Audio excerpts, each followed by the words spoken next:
welcome to my second talk today. This, in contrast to the previous one, is partly a preliminary study which we did, but which basically led us to a couple of really valuable insights. First, a quick introduction why we were looking at this at all. So I'm teaching in the Innovation Design Engineering program, which is a collaboration between the Imperial College and the Royal College of Art. And it's a very much studio-driven program. Especially we had the problem during the pandemic that how do we reproduce this kind of studio feeling? Because as all of us, I think we all were trapped in Zoom, one Zoom session back to back after the next one. And so we basically trying to elaborate what are alternative approaches using virtual reality platforms, but also using alternative platforms to establish this kind of, or to continue this kind of studio culture. This is actually the second part. So last year I presented this online already, the first version of that. So I would say a few words about this later on. So first of all, I would like to introduce our approach using so-called SVCPs, which is basically Gather.town, which if you attended last year, the conference, you used it already. And also I think a couple of other conferences were using that. So, we presented at the Design Research Conference in Bilbao last year, where we introduced this paper here. So if you're interested in this, probably just make a photo of this slide. So we introduced there this term of SVCPs, so where we said we defined spatialized video communication platforms as virtual environments providing a miniaturized world, integrating a simple game-like navigation interface with video communication capabilities. So which basically means it's not so much 3D-based virtual reality environments, but basically environments where you can combine video communication with moving around in a kind of game-like style, which is introducing the serendipitous interactions, which is completely lost if you normally use Zoom environments, right? So, so in this paper, if you're interested, have a look at it. We looked at a couple of platforms out there which are basically supporting this kind of interactions. And for example, I think the one which is closest to Gather.town is Bonfire. But so if you look at the comparison table, clearly for what we wanted to do, Gather.town was the one which we preferred and which we used also then in the context of a number of different application cases. So this here is the original Gather.town, which is, from our point of view, super ugly. And this was basically why we started to introduce our own our own approach to visualize this. And what we actually did, and also discuss in this paper, is we came up with this, with this pipeline, which we used to integrate kind of 3D visualizations. We still basically operate in a 2D environment, but we use it because, from a design point of view, we wanted to have something which is visually more appealing. So, and I can really recommend, because Justus, you had in your presentation also this kind of very simple maps to show what is your setup. If you use the Sweet Home 3D, I don't know, anybody knows this software here, Sweet Home 3D? So it's super easy to use, and it's really nice to just set up 3D environments. And I just basically just use Blender then to set the lighting and the perspective of the camera, and then I use it in the next step to integrate this into Gather.town. So, and this was something we did with Gather.town. Also, the main topic of this talk is not Gather.town, but here on the right side, you basically see one of the visuals which was done using this pipeline. Here's the next one, which is basically showing how the interaction works. Again, this was one of the first approaches which we did with Gather.town. So here, this is a building which we recreated using the aforementioned pipeline. So this was a really successful event. I don't go into details here. If you're interested in this, look again in the paper, which I mentioned before.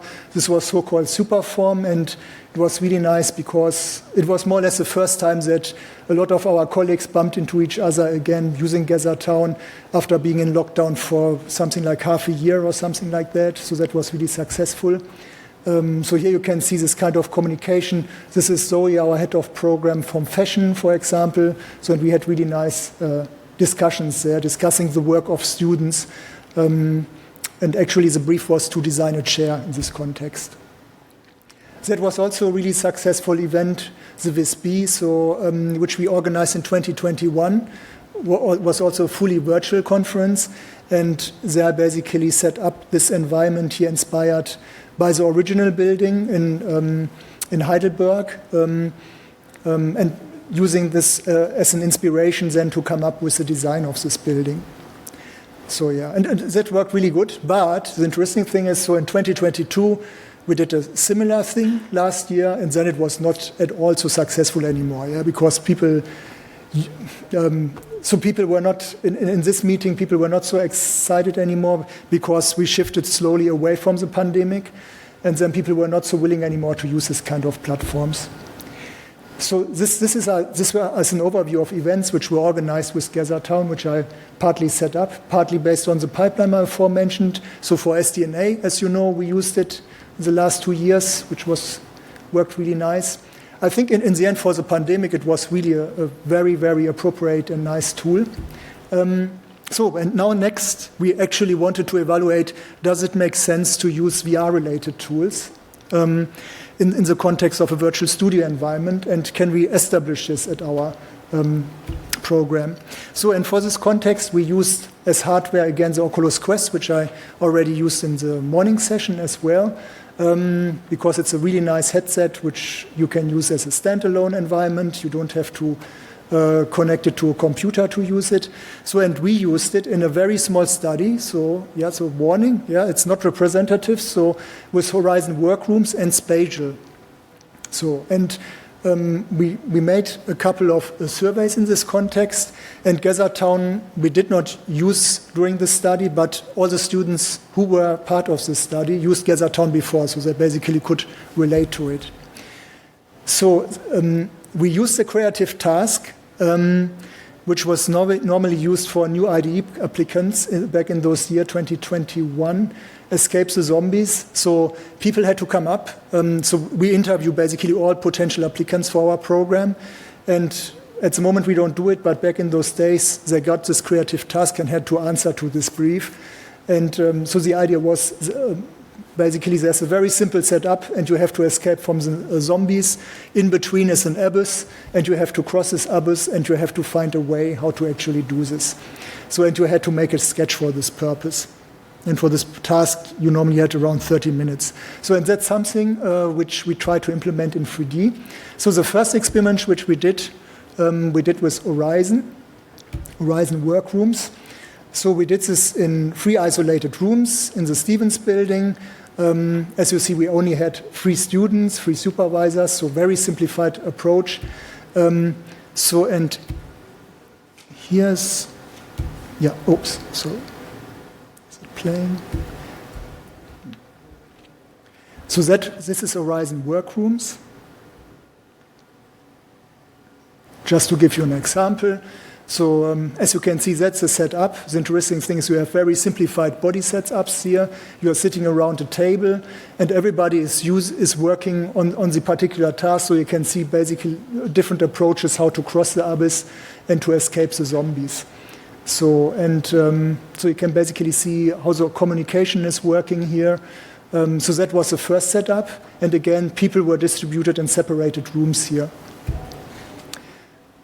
So instructor perspective was like this. So that was already the task which we discussed already last year. So here, basically, some of the feedback which we had here. So some of the feedback was basically saying that the feeling was, in a way, quite limited in what you could do because you could not easily exchange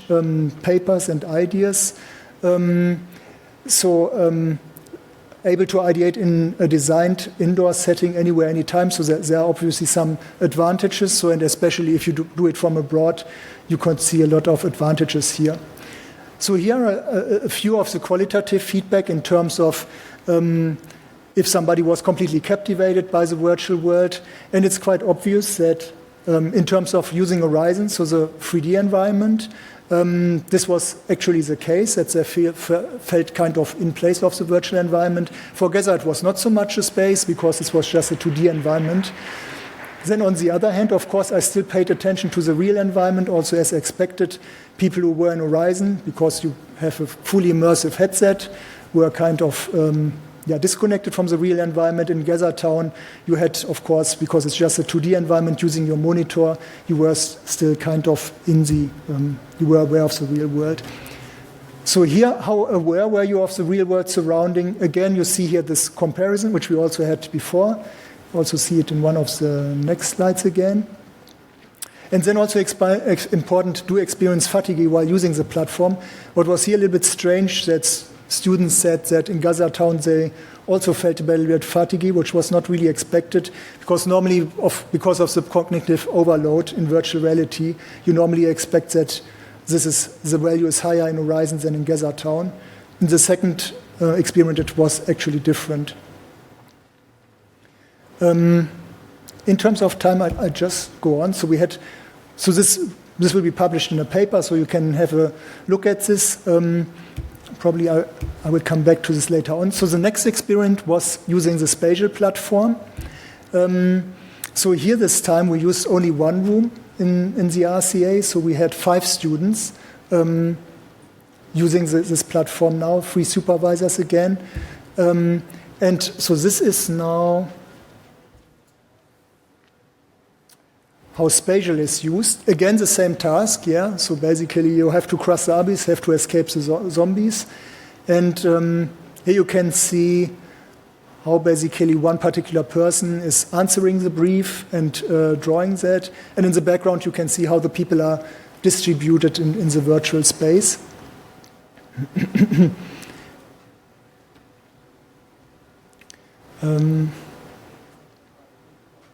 And so the nice thing is that you can basically easily stack different ideas, so you can have different drawing sets, combine them in the virtual world, exchange them with different people. So again, here we have now what do you think of the novelty of the ideas which were generated here. So, and you have here a rough comparison of the spatial and Horizon platform. What you can see that in a way the process kind of works, but again it's hard to say, of course, if the virtual reality, if there's a correlation between that you are now immersed in this virtual reality environment and then the ideas which are generated in this context. Actually, it seems that the idea generation process worked better in the Horizon platform because the setup is easier, I think, in a way. So you had this stable environment where people were sitting together. And in spatial, it's a little bit more complex, so you can play around with more different elements. So again, here also, how aware were you of the environment? It's quite, again, because we are running out of time, you see that obviously Gather here now, it's more easy to use Gather in this context because it's just a 2D environment. It's a little bit more complex to use this virtual reality environments. And here you can also see, as normally would be expected, that the fatigue is lower, the rate of fatigue is lower if you use a Gather platform than if you use VR platforms. Here we also evaluated now the visualizations in terms of comparing Gather.town with spatial. Just because we are running out of time, I will skip through some of that, but this will be basically part of the publications, and so you can have a look into this then. Here, very important, this slide, in terms of what we were asking in the second study, would you actually use these platforms for you? And that's really important because you see that mostly the answers are more like slightly disagree. So because we were coming out of the pandemic here already, so that was something which was done in person, we can see that people are not so willing anymore to use this in this context. And I think it's a good representation because actually students were not really using these platforms anymore afterwards. So also Gather.town, we don't use it in the program anymore after the pandemic basically was over. Which is, of course, still if you do conferencing and conferencing and you want to have an online element, it still makes sense to use them. So also here, for example, people said that they really like this 3D doodles, so you can draw in 3D space. But on the other hand, it was not so implemented so well in this particular platform. Maybe just because of time, I just go through the final slides. So again, although the study was not representative, we basically wanted to find out, does it make sense in our program to use these environments? And the answer is more or less clearly, I would say, not really. So because during the pandemic, yes. If you have probably hybrid setups, it makes sense. But if you have basically in-person teaching, what is the case for us? So we switched more or less 100% to in-person teaching. People are not willing to use it anymore. But if you have, for example, hybrid programs, this should not discourage you, then it still makes sense. Yeah, hybrid or full online, because I know a lot of universities are still doing this, like 50% online teaching, then it can make really sense. So some of the requirements which are basically following up from this. So first of all, of course, you have to think about the concrete application case. I will give one example of a really good platform in this context, which really fits your need very well. So you have to think about which platform do you use and does it really make sense, like we did it, for example, for Gather.town, when we compared it to different SVCPs out there. Then optimize spatial distribution. So we had a little bit the problem that, for example, if you put all the people in one room but in a virtual environment, you have kind of the spatial experience is disconnected from actually what you want to achieve. So normally it makes sense, everybody's in this isolated room, normally preferable probably at home, and then you set up these virtual environments. So also think about the movement patterns then in this context. Of course, use only a 3D environment if it really makes sense. So if you are operating with three-dimensional objects, it makes sense. But if it's just 2D interaction or video communication, probably stick better with platforms like Gather. And try to reduce elements which are leading to fatigue, for example. And also super important, what is the target group? Like always, this is always one of the first things you have to think about in design. So what is the age range? And the nice thing about Gather, for example, is really that all generations can really use it because it's really simple. If it comes to VR, you really need younger generations normally, or people who know how to operate with this VR environment, because you need much more time to train them. One final thing I want to say, so Gravity Sketch is a platform which is really very successful, and this is coming back here to requirement one, concrete use case. So this is a platform for 3D design. It's used by many people nowadays in terms of automotive and shoe design. This is where it's really popular at the moment. We use it for share design, for example, and it's for example pushed forward by companies like Autodesk at the moment. They are collaborating with them a lot, and this is really so. This is also something where you have where you can work together in different places on a scenario, on a 3D object, and then it really makes sense to have this kind of platforms. So and also, if you're interested, so in 2020 we had here a presentation of different immersive design engineering tools in this context. So there is, of course, more out there. Have a look at the publication if you're interested in this. And with this, I just say thank you to my team, which was working with me together on that. So where we basically set up this evaluation. And I think I have 1 minute left for questions. Thanks a lot. Thank you, Bjorn.